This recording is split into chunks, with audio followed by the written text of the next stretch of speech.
Donc, notre prochain intervenant est Jean-Marie Chevalier, qui est maître de conférences en philosophie à l'Université Paris-Est Créteil.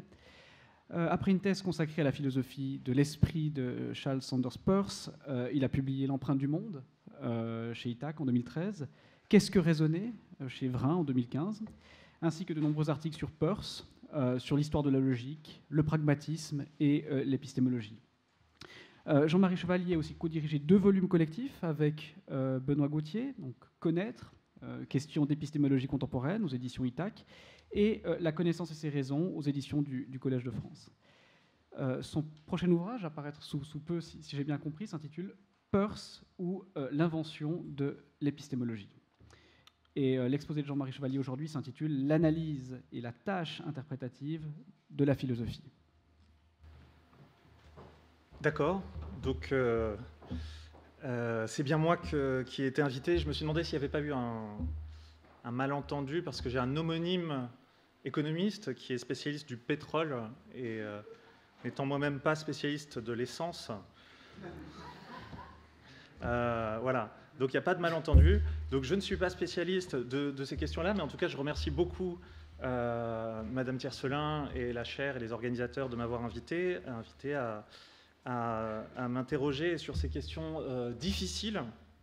Et donc j'essaierai de présenter quelque chose de relativement simple. Je distingue 2 grandes tendances de la métaphysique, l'une qui de 2 pôles, l'un qui tend vers un essentialisme scientifique, l'autre qui tend vers un essentialisme a priori ou conceptuel. Et il me semble que la métaphysique a toujours été tiraillée entre ces 2 pôles, et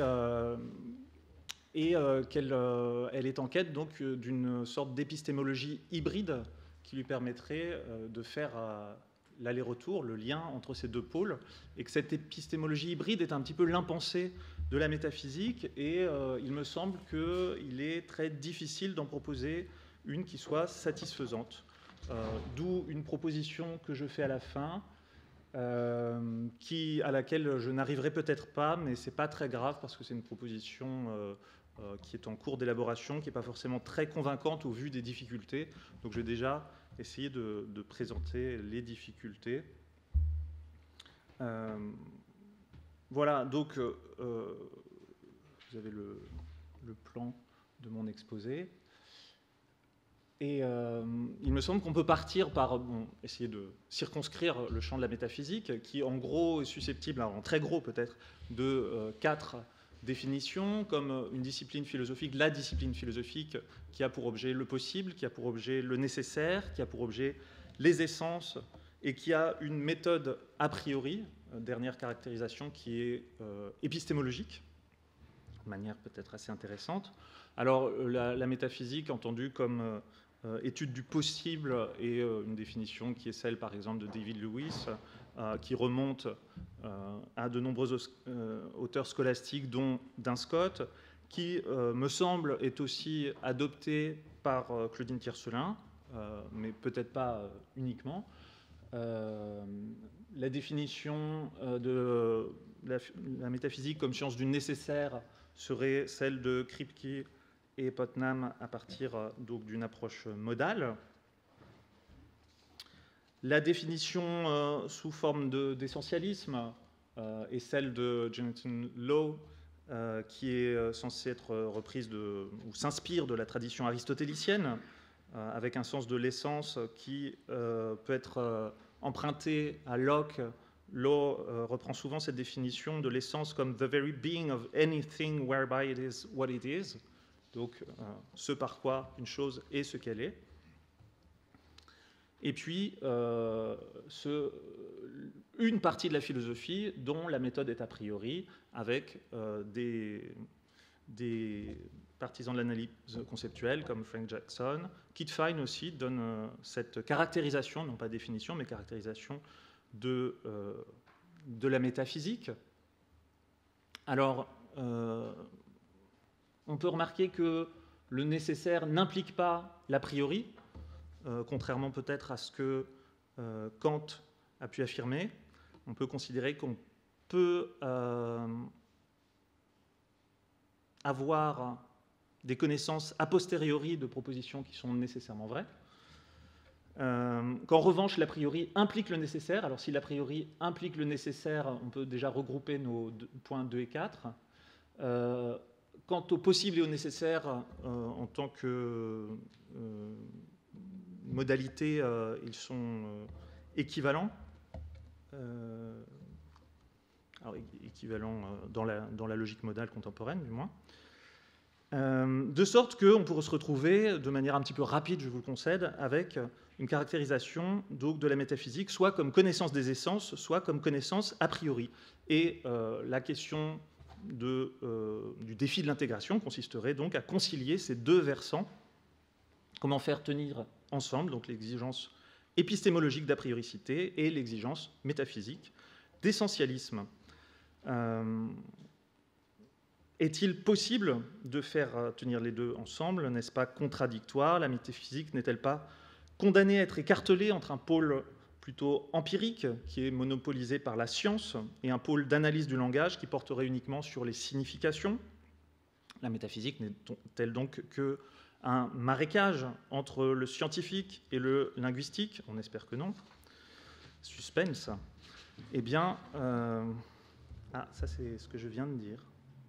Voilà. Donc entre l'analyse en fauteuil d'objets abstraits et l'ontologie scientifiquement informée du réel, y a-t-il autre chose qu'un marécage putride même? Alors, je vais commencer par revenir un petit peu sur ces deux types de connaissances métaphysiques. On peut espérer de la métaphysique qu'elle nous apporte des savoirs sur l'être, la substance, le temps, l'espace, les universaux et les particuliers, les modalités, les propriétés, les catégories, les classes, les genres, etc. On peut espérer avoir une connaissance de leur nature, de leur essence, au sens d'une nature intrinsèque, d'une nature profonde, essentielle, donc une essence, éventuellement au moyen de la connaissance de leur structure. On peut aussi s'interroger sur l'existence de ces entités, c'est-à-dire la légitimité qu'il y a à leur supposer une nature. Ça peut être le cas des temps comme Dieu, de propriétés comme la liberté, de catégories comme les genres, les universaux. Et donc, il me semble que toutes ces connaissances peuvent être réparties en deux domaines d'objets. Un domaine d'objets empiriques, typiquement les nombreuses discussions qui ont eu lieu dans la métaphysique contemporaine sur l'essence de l'eau, sur les tigres. Donc l'eau est-elle nécessairement H2O, c'est-à-dire des questions qui portent sur les classes naturelles en général. On pourrait peut-être considérer que la métaphysique du temps, des personnes, des propriétés appartiennent aussi à ce domaine que j'appelle commodément empirique, non pas au sens où ce seraient des objets empiriques, des concepts empiriques. On peut par exemple considérer que le concept de personne est spéculatif, qu'il est transcendantal, qu'il est idéal. On peut considérer qu'on ne rencontre pas des personnes, mais des individus humains. Mais au moins, on peut considérer aussi que ces concepts s'appliquent, caractérisent de manière individuée des entités qui peuvent être des objets de l'expérience. Donc le concept de personne peut s'appliquer à un individu empirique. Les propriétés peuvent être rencontrées sous forme de telle propriété, telle couleur, etc. Et le deuxième domaine d'objets, donc sur un domaine plus abstrait, plus général, non empirique, qui pourrait être qualifié comme des objets de réflexion, voire des objets de seconde intention, au sens où ce seraient des concepts qui s'appliquent à des concepts.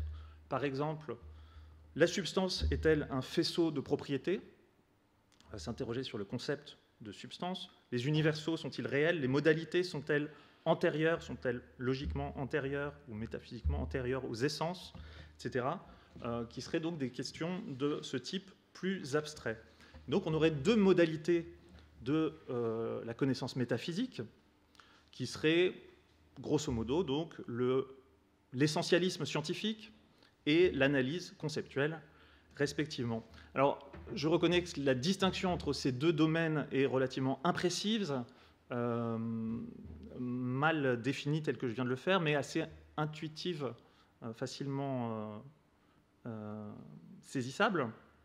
Il me semble qu'en gros, sur le plan des méthodes, c'est la distinction qu'on peut faire entre métaphysique armchair et métaphysique de la science.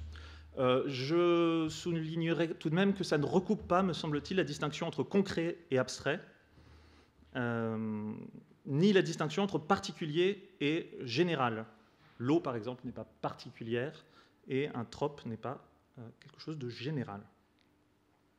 Donc ce serait en tout cas deux grands domaines qui correspondent à deux polarités de la physique, de la métaphysique, et à deux méthodes, plutôt qu'à des connaissances franchement séparées et impénétrables. Alors je vais les explorer successivement. Premièrement et rapidement, l'essentialisme scientifique, le risque donc de cette première polarité est qu'elle se dissolve dans les sciences empiriques. Si la métaphysique peut produire des connaissances distinctes des connaissances scientifiques, c'est parce qu'elle porte sur l'essence des choses. Et donc, cet essentialisme empirique aurait pour objet également des objets empiriques, mais l'extension des classes de ces objets. Notamment, l'essentialisme de type Putnam-Kripke porte, l'essentialisme modal, donc, relève de cette approche en ce qu'il porte sur les classes naturelles et en ce qu'il considère que les essences sont découvertes, du moins pour la plupart, a posteriori, de manière empirique. C'est une connaissance qui peut aussi s'appliquer aux particuliers, par exemple, à l'essence individuelle des objets, par exemple, la socratité de Socrate.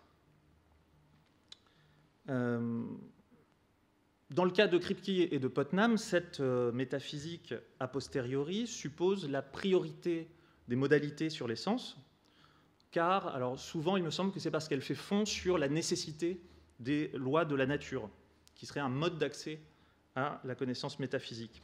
Et justement, toute la difficulté pour le métaphysicien est là. Il s'agit de tenir un discours respectueux de celui de la science, scientifiquement informé, mais qui s'en distingue. Et il me semble que beaucoup de philosophes, et voire certains métaphysiciens eux-mêmes, ont exprimé leur perplexité.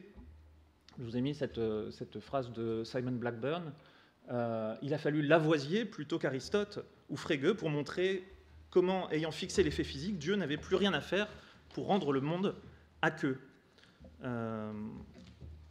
Donc effectivement, c'est plus le chimiste que le métaphysicien qui va nous montrer la nature des objets qui tombent sous une certaine classe, et puis même la nécessité de cette essence. Pour les notions abstraites, on a le même genre de perplexité de la part, par exemple, de Thomas Tacko, qui dit « On voit difficilement comment l'essentialisme a posteriori pourrait rendre compte des essences des objets abstraits. » Effectivement. Donc le risque de l'essentialisme empirique, c'est au nom d'un respect pour la science de lui faire une totale allégeance, et il me semble que c'est des choses qui ont été dites notamment par Claudine Tiercelin quand elle met en garde contre cette ombre portée du scientisme sur la métaphysique scientifique, et ce risque scientiste qui revient finalement à opter pour une métaphysique normative, dont les choix sont en fait imposés par la science elle-même.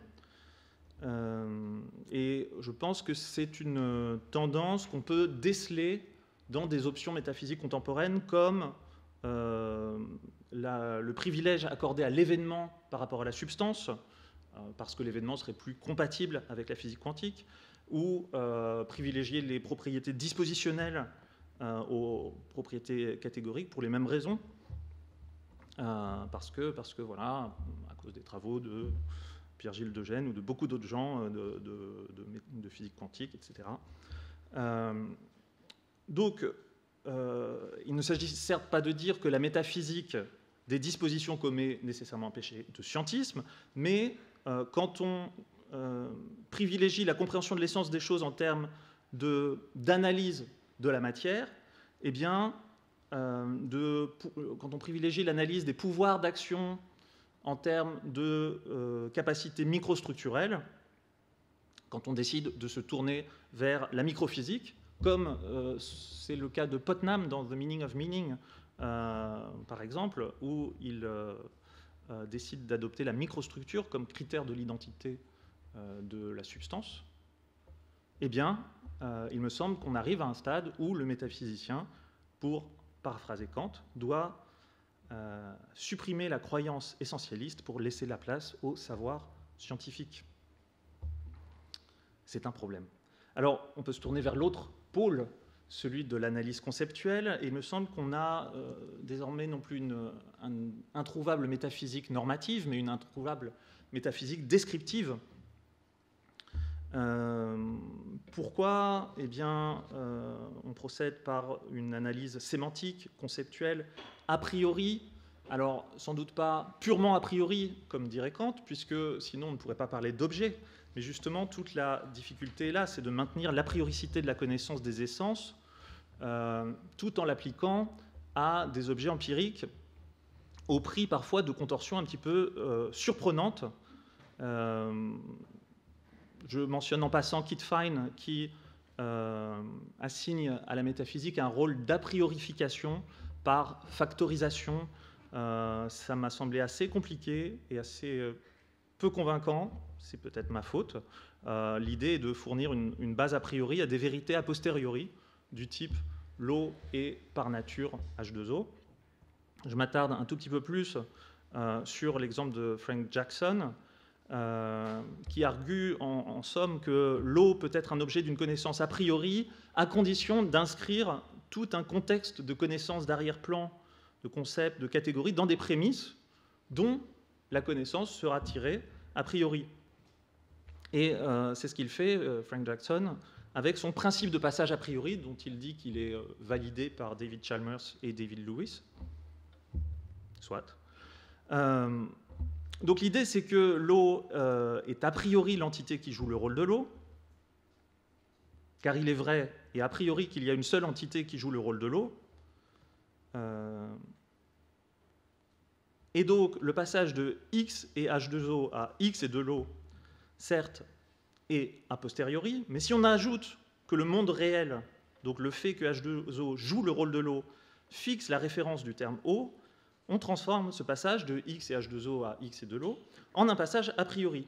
X et H2O joue le rôle de l'eau, implique a priori que X est de l'eau. Donc, selon Jackson, l'analyse conceptuelle doit avant tout rendre plausible la possibilité de passer a priori d'une explication physique assez riche du monde à sa description, notamment psychologique pour nous. Il me semble que c'est une conception relativement insatisfaisante de la déduction a priori, puisque c'est finalement de ça qu'il s'agit. Simon Blackburn, qui a critiqué cette conception, cet artifice, fait l'analogie suivante, que j'adapte à mon tour, en disant c'est comme si je suis ici signifiait tout d'un coup je suis à Paris, parce que ici c'est Paris, en prenant en compte le contexte, et donc comme si je pouvais déduire a priori de je suis ici que je suis à Paris. Donc effectivement, à ce tarif-là, il y a beaucoup de choses qui sont a priori. Alors, pour quelques petits rappels, avant même Jackson, on pourrait parler de Kant et de sa réduction de l'ontologie à une analytique de l'entendement, de Wittgenstein à sa manière de traiter les énoncés métaphysiques comme des réifications de jeux de langage, en disant par exemple que le discours sur l'être n'a pas de jeu de langage, donc on ne parle pas de l'être en général, vous savez tout ça. De sorte que ce qui peut être considéré comme de l'ontologie formelle, de type méréologique, n'est en réalité qu'une question de grammaire. Pourquoi je dis de type méréologique? C'est la question de la grammaire des couleurs. Comment se fait-il qu'une couleur suppose une chose étendue qui est cette couleur? Eh bien, est-ce une question d'ontologie formelle? Wittgenstein répond, c'est une question de grammaire philosophique. Donc ça, c'est une version un petit peu éliminationniste de la Metaphysica non grata. Dans une version un petit peu plus charitable, on peut considérer que le concept ne remplace pas l'essence, mais il donne accès. C'est ce qu'affirme par exemple Peter Hacker quand il dit « Clarifier un concept revient à clarifier la nature de ce qui tombe sous lui ». À cet égard, il faudrait peut-être distinguer analyse conceptuelle, analyse sémantique et analyse métaphysique, avec Peter Strawson, qui dit que l'analyse métaphysique, de la métaphysique descriptive, donc, veut mettre à nu les traits les plus généraux de toute structure conceptuelle. Elle a besoin de présupposer beaucoup moins qu'une investigation conceptuelle plus limitée et plus partielle. Donc on peut considérer ce passage par l'analyse des concepts comme une fatalité. Une ontologie se présente au moins en partie comme un inventaire des catégories et des notions les plus centrales de notre schème conceptuel d'appréhension de la réalité physique, mentale ou sociale, dit Frédéric Neff. Mais on peut aussi considérer, au contraire, que succomber à cette méthode répète le geste classique de l'idéalisme, qui réduit finalement la réalité à ses représentations, comme Searle l'a reproché à Quine, comme Davidson l'a reproché à Goodman et à sa pluralité des schèmes conceptuels. Le risque donc de faire dépendre la connaissance des essences sur des jeux de langage, sur des concepts, des formes de vie, c'est non seulement l'adoption d'une ontologie descriptive et acritique qui serait, me semble-t-il, l'ontologie du sens commun, mais une forme d'antiréalisme et même de pluralisme avec la menace relativiste qui l'accompagne. Alors, contre cette menace, on pourrait répondre par la thèse davidsonienne de l'absence de schème conceptuel. Il me semble qu'elle est de peu de poids, tout simplement parce que, me semble-t-il, la démonstration de Davidson est de peu de poids. Et là, j'enfonce un dard dans le dos de Benoît Gauthier, qui me semble l'utilise dans son article Finir le travail épistémologique à coup de métaphysique, voilà, il me semble que Benoît, dans cet article, considère que justement, s'il n'y a pas risque de ne parler que du concept quand on analyse un concept, mais qu'effectivement on vise la chose, c'est parce qu'il n'y a pas de schème conceptuel. Or, la démonstration de Davidson est en grosso modo la suivante, soit l'autre schème, s'il y a une pluralité de schèmes conceptuels, soit l'autre schème est intraduisible et on ne peut savoir qu'il existe, soit il est traduisible dans notre propre schème conceptuel, auquel cas il est semblable au nôtre. Donc il n'y a pas de schème conceptuel différent, donc il n'y en a pas du tout. Donc je n'ai pas prévu d'expliciter ma critique de l'argument davidsonien, qui n'est pas particulièrement accepté, me semble-t-il, et personnellement que je trouve assez peu acceptable. De sorte que s'il y a des schèmes conceptuels, effectivement, eh bien, on risque d'être pris dedans en faisant de l'analyse conceptuelle.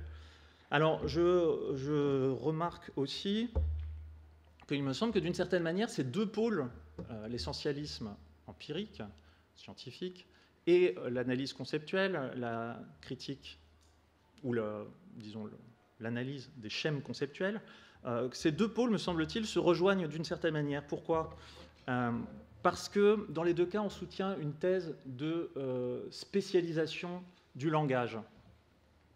Parce que, bien sûr, l'analyse conceptuelle repose, la métaphysique descriptive repose sur un examen du langage ordinaire, mais l'essentialisme scientifique repose lui aussi sur un matériau linguistique, à savoir des énoncés d'observation, des propositions théoriques, qui sont ceux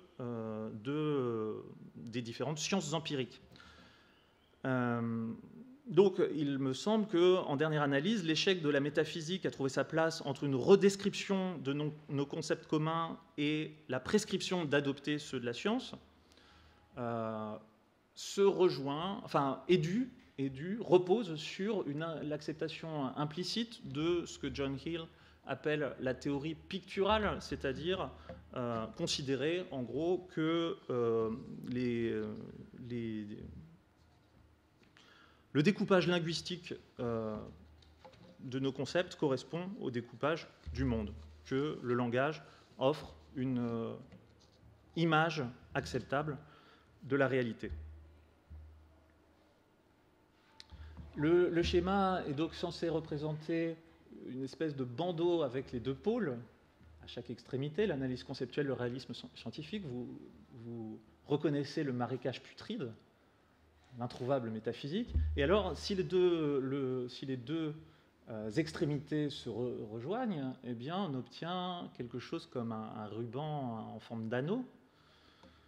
Et cet anneau va circuler de haut en bas, le long d'une tige, on peut imaginer, en fonction d'une autre bipolarité qui est fonction donc de la généralité, puisqu'on va s'intéresser à des essences plus ou moins générales. Ah, voilà mon anneau qui circule sur un cône de généralité allant en haut vers la particularité, donc l'échéité, et puis en bas vers peut-être la substance, peut-être l'être ou la quiddité au moins, avec différents degrés de généralité auxquels je vais maintenant m'intéresser. Ce qui prouve que la métaphysique peut être représentée par un instrument de plomberie, il me semble, qui sert à mesurer le diamètre des joints. Alors le problème de la généralité, elle aussi s'articule en deux pôles. Il est courant de considérer que la généralité est une caractéristique de la métaphysique. C'est quelque chose qui est tenu pour acquis par Kit Fine, par exemple, qui considère que la métaphysique est pénultième en généralité avant la logique. S'il n'y a de science que du général, la métaphysique a certes en vue l'essence générale d'une chose, mais aussi, en tant qu'elle est membre d'un ensemble, mais aussi, c'est-à-dire sa quiddité, l'ignité du feu, la pétréité de la pierre, mais aussi la métaphysique a également en vue l'échéité, c'est-à-dire l'essence individuelle, ce qui fait l'individualité de cette instance particulière de feu, de cette pierre. Et donc la quiddité et l'échéité font voyager de l'universel au singulier. Et entre les deux s'étendent tous les degrés de plus ou moins grande généralité et particularité, de sorte que cette question de la généralité est toujours définie de manière assez imprécise. À quel niveau de généralité se situe le discours métaphysique? Parle-t-elle des choses empiriques, de la chose en général, de l'objet quelconque, de la substance, du quid, de l'être? Quel type de discours donc la métaphysique est-elle susceptible de tenir? Il me semble que j'ai fait un petit tableau articulant les deux polarités. Donc, si on les combine, il me semble qu'on est conduit d'une phénoménologie descriptive pour l'essentialisme scientifique qui s'intéresse aux objets particuliers, à l'ontologie formelle qui aurait pour équivalent chez Peirce la phénoménologie catégoriale, donc différents types de phénoménologie plus ou moins générales, et dont les méthodes seraient donc la déduction pour l'analyse conceptuelle, la déduction a priori, et puis l'abstraction pour l'essentialisme scientifique. Alors, je ne vais pas m'attarder sur l'abstraction sur l'abstraction qui effectivement semble de mauvais augure. Si on espère tirer par abstraction des essences métaphysiques de l'expérience des objets qui en sont les porteurs, des entités qui en sont les porteurs, on est sans doute mal parti. L'objet quelconque n'est pas le point commun entre tous les objets, de la même façon que le chat n'est pas ce qu'il y a de commun entre tous les chats. Néanmoins, on pourrait dire qu'il y a quand même une différence. L'abstraction peut fonctionner dans une certaine mesure en science, mais pas du tout en métaphysique. Pour citer Benoît Gauthier de Rechef, les personnes ne sont pas des espèces naturelles comme le sont les chats et l'or, ce qui serait une des raisons pour lesquelles, effectivement, on ne peut pas connaître les espèces naturelles par abstraction. Même si je concède que pour les chats et pour l'or, c'est aussi assez improbable. La méthode déductive, eh bien, il y a de fortes chances qu'elle se réduise à une redescription de nos schèmes conceptuels. À cela s'ajoute un autre risque qui est que si l'on creuse bien, il n'est pas impossible que la déduction soit reconduite, in fine, à une forme d'abstraction. Peut-être pas la déduction transcendantale, mais Kant le mentionne lui-même à propos de la déduction métaphysique et non transcendantale, en faisant une catégorie de l'abstraction. Si nous abstrayons tout contenu d'un jugement, considérons seulement la pure forme de l'entendement, nous trouvons que la fonction de la pensée dans le jugement peut être reconduite à 4 chefs, etc. Et il en déduit 4 catégories métaphysiques. Il me semble que tout ce petit parcours nous reconduit au défi de l'intégration, tout simplement, c'est-à-dire qu'on est obligé de rejeter ces deux routes épistémologiques, que sont l'abstraction et la déduction. Reste-t-il une option permettant donc d'expliciter la méthode pour produire et garantir, justifier la connaissance métaphysique? Eh bien, on aimerait quelque chose comme une épistémologie hybride qui, d'une certaine manière, combine les deux. Il me semble que c'est assez improbable, ce que je vais essayer de montrer. Alors, certes, il n'est pas question uniquement de devoir choisir entre deux options seulement, qui seraient l'abstraction inductive de type humienne, millienne, et la déduction kantienne, straussonienne. Et notamment, la méthode abstractive a été corrigée par l'idée qui suivrait une ligne, si on veut, Whewell, Peirce, Popper et au-delà, donc une ligne disant que la recherche fonctionne par conjecture et réfutation, conjecture audacieuse et impitoyable réfutation. C'est un modèle qu'on pourrait rapidement appeler abductif ou de l'inférence à la meilleure explication, bien qu'il y ait des différences entre les deux sur lesquelles je ne reviens pas. C'est un modèle qui a fait ses preuves en sciences et donc peut-il inspirer le travail du métaphysicien en lui permettant de joindre les deux pôles, donc extrêmes, vers lesquels il tend, l'analyse a priori et puis la soumission aux faits scientifiques ou le respect des faits scientifiques sans subir les désavantages des deux méthodes. On pourrait ainsi dompter les possibles conceptuels par la science et corriger les concepts scientifiques par l'analyse. La méthode métaphysique correcte consisterait donc à explorer tout le champ des possibles par l'analyse, par des variations édétiques, si on veut reprendre une expression husserlienne, puis à sélectionner ceux des possibles qui s'appliquent au réel par des tests de nature qui seraient de nature plus scientifique. Et pour ne pas sombrer dans le scientisme, cette analyse viendrait dans un même temps procéder à l'examen critique des présupposés, des théories et concepts employés dans les sciences. Donc ça semble un programme plutôt réjouissant, mais malheureusement, il me semble que cette tâche idéale ne peut pas être réalisée pour au moins deux raisons, qui sont premièrement que les concepts métaphysiques ne sont pas empiriquement testables, donc ça c'est une platitude sur laquelle je n'insiste pas, mais je pense que c'est quand même quelque chose de fondamental qui fait obstacle à ce projet, c'est-à-dire qu'on ne va pas tester le concept de personne, d'objet ou de trope au contact des individus, des choses mondaines. Il me semble qu'il n'y a pas, pour reprendre encore des choses qui ont été dites par Benoît tout à l'heure, il n'y a pas, il me semble, il n'y a pas d'expérience telle que je pourrais être conduit à devoir réviser mon concept de personne ou mon concept de trope. C'est-à-dire que si on m'apprenait que ce robot est une personne, eh bien, je ne réviserai pas mon concept de personne. Je réviserai mon concept de robot, probablement, ou peut-être ma conception générale du monde, mais Je pense que le concept de personne serait intact. Donc, il y a cette difficulté-là. Et puis, une autre sur laquelle j'aimerais m'étendre davantage, qui est que toute exploration des possibles n'est pas métaphysique. Ce qui, dit de la sorte, est aussi assez évident et trivial, mais qui peut être oublié parfois par la métaphysique elle-même.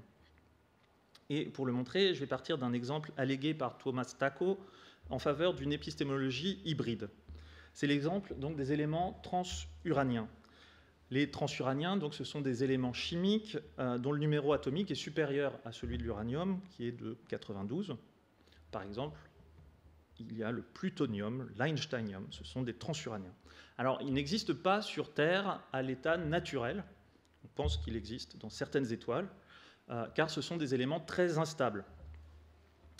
On les a observés sur Terre à partir de 1940 au sein de réacteurs nucléaires ou d'accélérateurs de particules. Donc ils peuvent être produits artificiellement. Ce qui, soit dit en passant, illustre ou est censé illustrer un grand principe de E.J. Lowe, selon lequel la connaissance de l'essence précède la connaissance de l'existence. C'est-à-dire qu'on savait que ces transuraniens existent, enfin peuvent exister, avant même de les observer et avant même que leur existence soit attestée, avant même leur venue à l'être, sauf peut-être sur certaines étoiles.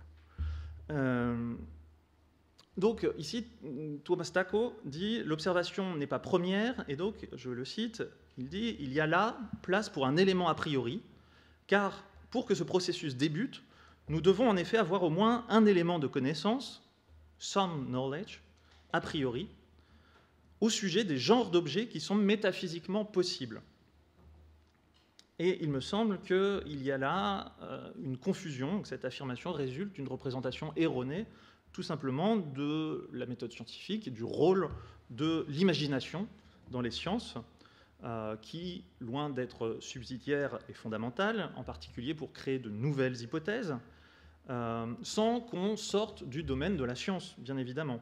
Et donc, il me semble que cette méthode abductive, consistant à proposer de nouvelles hypothèses, ne nous fait pas plonger irrémédiablement, de ce fait, dans la métaphysique de la structure du tableau périodique des éléments de Mendeleïev. On peut inférer que les cases vides ont une forte probabilité d'être remplies de la même façon que les cases pleines, c'est-à-dire occupées par les éléments observés en fonction d'un remplissement des couches électroniques de manière systématique, etc. Hypothèse qui ne porte pas sur les modalités, ni sur l'essence, ni ne requiert de raisonnement purement a priori au sens kantien, au sens où il ne s'appliquerait pas à un objet de l'expérience.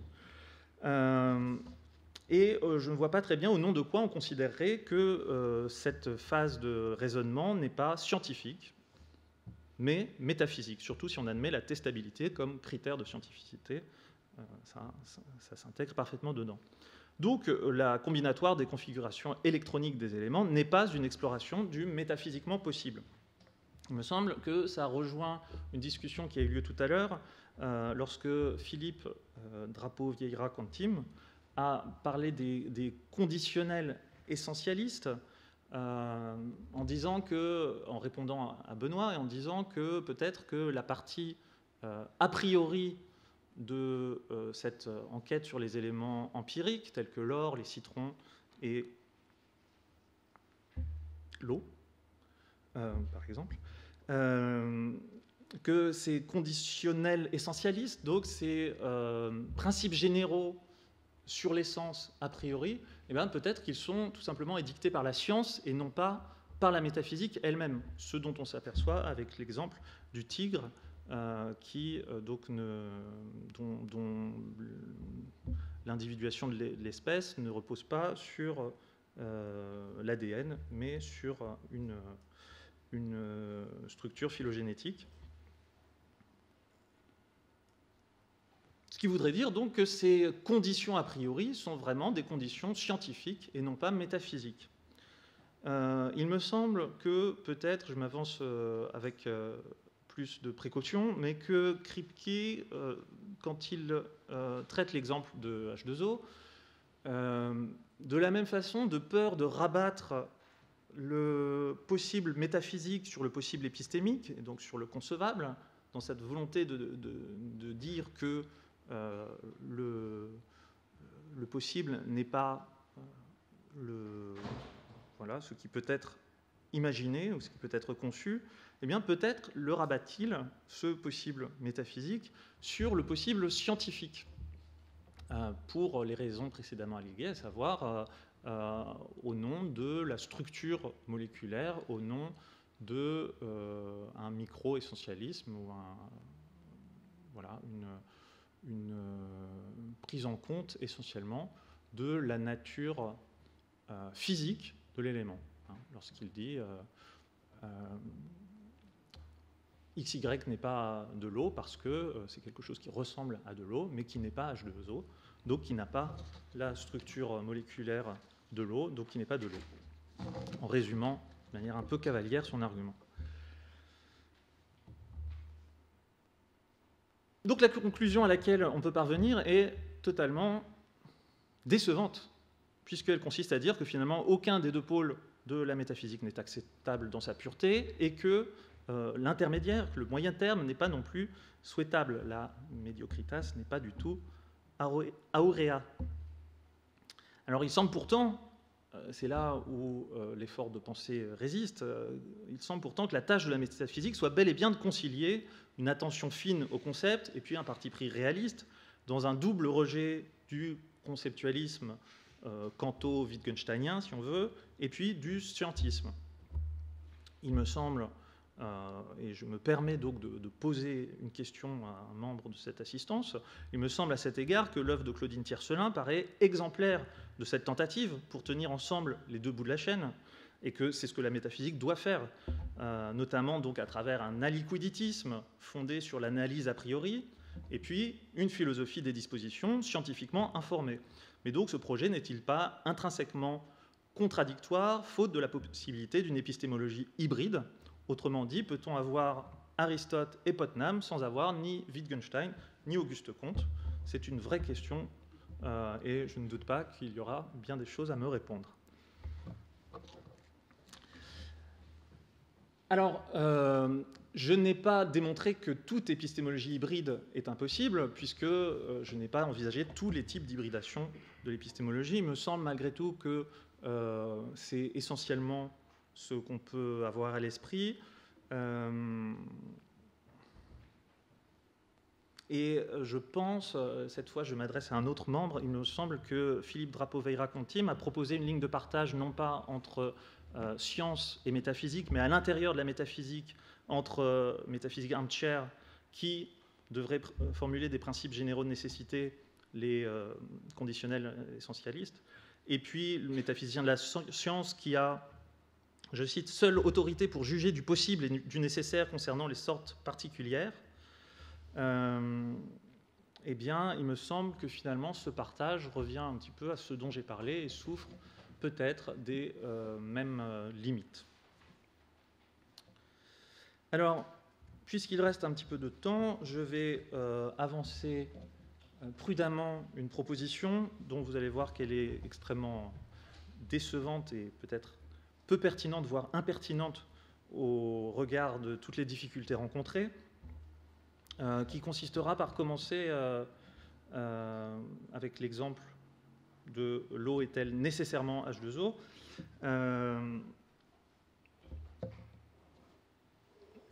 Question à laquelle j'apporte une réponse claire et nette, qui est négative. L'eau n'est pas nécessairement H2O, ce qui va bien sûr à l'encontre de la thèse soutenue par Kripke.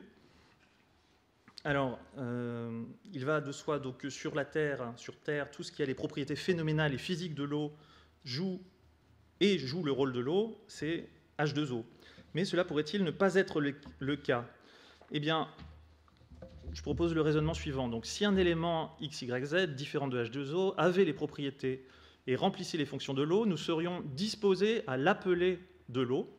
Par exemple, si nous ne connaissions pas la différence moléculaire, chimique, si nous ne l'apprenions que plus tard, on ne débaptiserait pas XY, que nous appelions de l'eau, pour considérer que finalement ce n'était pas de l'eau, me semble-t-il. Il est donc métaphysiquement possible que XY soit appelé de l'eau, soit considéré comme de l'eau. Ce qui ne garantit pas, bien sûr, la possibilité physique que les propriétés phénoménales et physiques de l'eau soient multi-réalisables, puissent être obtenues autrement que par des molécules H2O. Mais ça ne nous concerne pas vraiment. Il me semble que ici le possible échappe à l'illusion modale dénoncée par Kripke, à savoir que ce serait une possibilité épistémique et non pas métaphysique, car l'eau là n'est pas définie comme le pensable, mais comme le non contradictoire. Il n'est pas contradictoire, c'est-à-dire de manière wolffienne et non kantienne. Il est non contradictoire que XY soit tenu pour joue la fonction de l'eau et donc soit baptisé eau. Et c'est là où je dis donc que Kripke a à cœur de distinguer possibilité épistémique et possibilité métaphysique, mais peut-être en écrasant la possibilité métaphysique sur la possibilité physique. C'est-à-dire qu'il considère que XYZ ne serait pas de l'eau parce qu'il n'est physiquement pas possible qu'autre chose que H2O et le comportement de l'eau.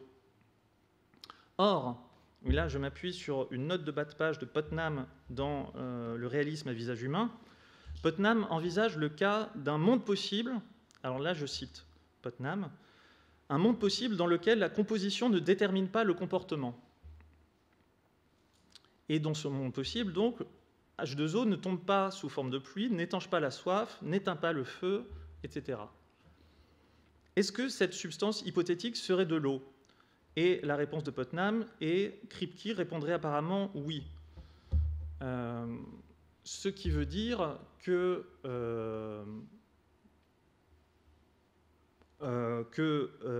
Kripke s'appuie non pas sur le rôle fonctionnel de l'eau, non pas sur le baptême accordé à l'eau, mais uniquement sur la structure moléculaire. Et donc il me semble qu'il y a une confusion entre le possible métaphysique et le possible physique. Et quant à Putnam, pour sa part, il dit il semble que c'est un cas où la réponse est clairement arbitraire. Ce qui ne nous aide pas beaucoup.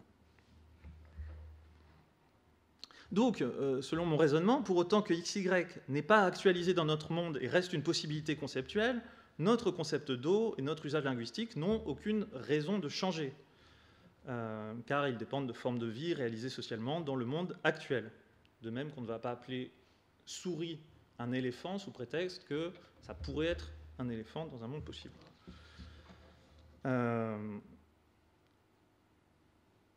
Ça pourrait être une souris dans un monde possible. Si, en revanche, XYZ s'actualisait dans notre monde, alors nous changerions d'usage. Nous baptiserions XYZ de l'eau. Or, il est métaphysiquement possible que XYZ s'actualise, donc il est métaphysiquement possible que quelque chose d'autre que H2O soit de l'eau, CQFD. Voilà. L'eau n'est pas nécessairement H2O. Alors, ce raisonnement, un peu rapide peut-être, s'accorde à une intuition du sens commun, c'est-à-dire qu'il existe des possibilités métaphysiques que l'eau ne soit pas H2O, ou il existe des possibilités, disons, je supprime métaphysique, que l'eau ne soit pas H2O, mais qu'elle n'influe pas sur notre dénomination des choses, ni sur nos schèmes conceptuels, à moins d'être actualisées. Auquel cas, ce ne sont plus de simples possibilités, mais des réalités physiques. Donc, ce qui voudrait dire que l'eau n'est par essence H2O que, si et seulement si, il existe de l'eau. Pardon, l'eau n'est pas par essence H2O, si et seulement si, il existe de l'eau qui n'est pas H2O. C'est-à-dire que finalement, c'est une question non pas de possibilité, mais d'existence. Car l'extension, finalement, de l'eau ne dépend pas des possibilités, mais vise une approximation empirique de la réalité, puisque c'est le but de nos concepts. Or, on sait depuis Quine au moins que cette approximation de la réalité n'est qu'idéale et qu'elle dépend toujours d'un cadre de référence, c'est-à-dire qu'il ne suffit pas de savoir quand la phrase « ceci est de l'eau » est vrai, de connaître les vérifacteurs de ceci et de l'eau, pour connaître la référence du terme eau, en vertu de l'indétermination de la référence. Or, en outre, Putnam a démontré que la sous-détermination de la référence doit être étendue au monde possible. C'est-à-dire qu'il fait ça dans Raison, Vérité, Histoire. C'est-à-dire que même si on savait dans tous les mondes possibles si la proposition ceci est de l'eau est vraie ou non, on ne connaîtrait pas la référence du terme eau. De là, on peut tirer, me semble-t-il, l'idée que la métaphysique des possibles est confrontée au même problème que les théories scientifiques. On pourrait avoir une illusion de l'exhaustivité du sens avec l'extension au monde possible, mais en réalité, aucune approche qui fixe seulement la valeur de vérité des phrases ne peut fixer la référence même possible.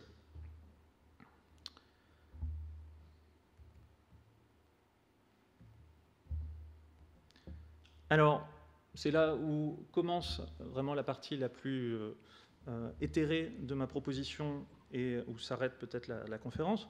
Face à cette indétermination du sens, eh bien, on peut être tenté de voir dans les différents types d'énoncés produits simplement des interprétations. Et à ce titre, voilà ce qui distingue les discours scientifiques, littéraires, psychanalytiques, etc., et métaphysiques, c'est le type d'interprétation qu'ils produisent, c'est-à-dire le type de signes qu'ils prennent en compte, le type d'interprétant. Et je propose comme tâche à la philosophie celle de classer ces discours, de classer les interprétations, c'est-à-dire non pas de manière un peu rortienne de dire qu'il n'y a que des interprétations, qu'elles se valent toutes, tout est discours, mais de dire que justement la valeur de ces discours doit être évaluée à l'aune de ce que Peirce appelle des interprétants, c'est-à-dire de signes qui sont eux-mêmes des critères de validité du domaine dont il est question. C'est-à-dire que les critères de validité, d'interprétation correcte du discours scientifique sera scientifique, et le discours de validité, le critère de validité de l'interprétation métaphysique sera métaphysique, c'est-à-dire portant sur un univers au sens logique d'objets qui est un univers métaphysique, qui n'est donc pas l'univers de la science, ce qui veut dire que la métaphysique ne porte pas sur des objets empiriques, ne peut pas porter sur des objets empiriques, des objets de science, non pas à cause d'une différence dans les modalités, possibilités scientifiques, possibilités logiques, possibilités conceptuelles, possibilités métaphysiques, mais plutôt dans une différence de signes et d'usage des signes qu'il renvoie. Je n'en dirai pas plus.